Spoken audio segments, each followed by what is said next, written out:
Tököli út és a Dózsa-György út sarkán bombát találtak az aszfaltban.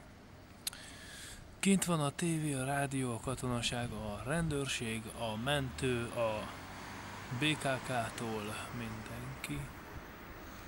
Környéken lévő összes utcát lezárják.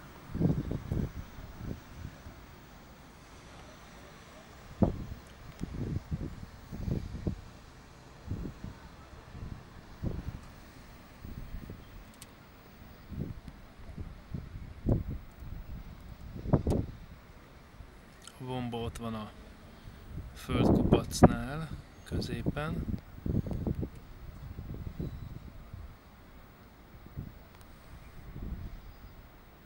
És várjuk a robbantást.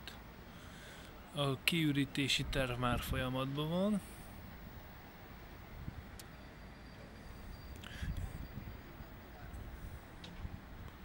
Majdnem sokára lesz egy badabum.